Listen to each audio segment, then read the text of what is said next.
అమ్మా ఏంటిది? అమ్మా ఏం చేస్తున్నావు అమ్మా?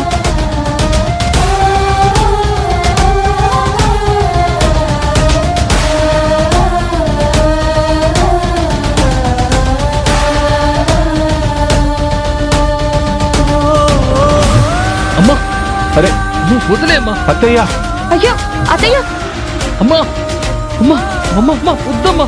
అమ్మా అమ్మా వద్దమ్మా. అమ్మా అలా చేయొద్దమ్మా. అమ్మా అయ్యో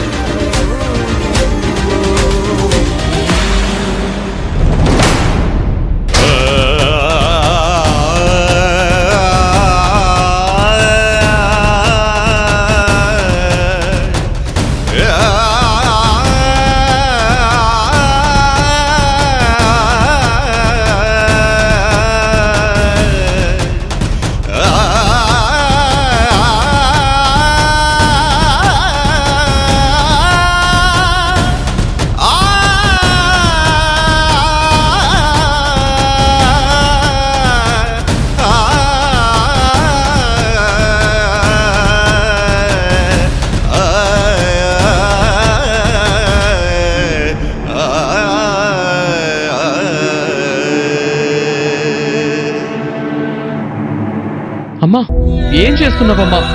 అలా తగలబెట్టేస్తావేంటమ్మా? ఎంతో కష్టపడి తెచ్చిన డబ్బు ఒక్క అగ్గిపుల్లకే బూడిదైపోయేలా చేశావు.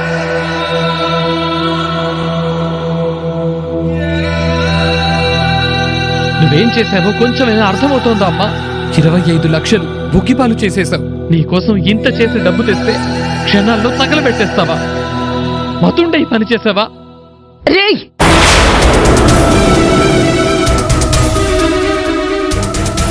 మొత్తుంది కాబట్టే సరైన పని చేశాను. నువ్వు తెచ్చింది 20 లక్షలు కాదురా. నాకది 20 పైసలతో సమానం.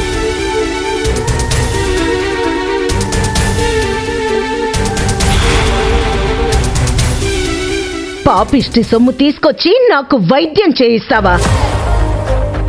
పాపాలు మూట కట్టుకొని నన్ను బతకమంటావా? 20 లక్షలు కళ్ల ముందే బూడిద చేసింది కాక 20 పైసలతో సమానం అంటావా? ఛీ! అందుకే మన బతుకులు ఇలా తగలడ్డాయి. మీరు జన్మలో మారరు.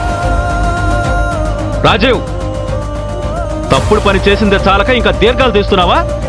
ఏదో గొప్ప పని చేసినట్టు సమర్థించుకుంటున్నావా? అవును, నేను తప్పే చేశాను. ఎందుకు చేశాను చెప్పి క్షమించమని వేడుకున్నాను. మీరు విన్నారా?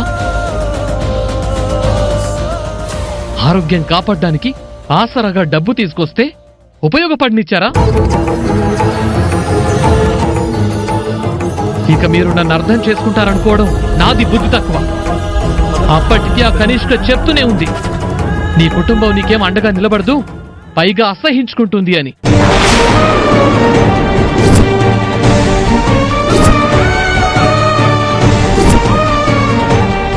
నా కుటుంబం అలాంటిది కాదు, నన్ను అర్థం చేసుకుంటారని వెర్రివాడిలా ప్రగల్భాలు పలికాను. నన్ను మనిషిలాగే చూడ్డానికి మనసు రాని ఇంట్లో ఒక్క క్షణం కూడా ఉండను.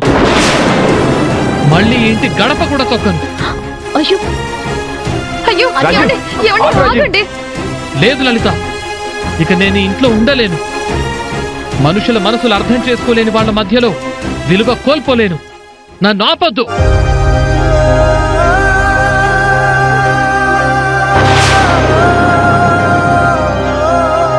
ఏమండి? నన్ను ఆపొద్దు. ఏమండి?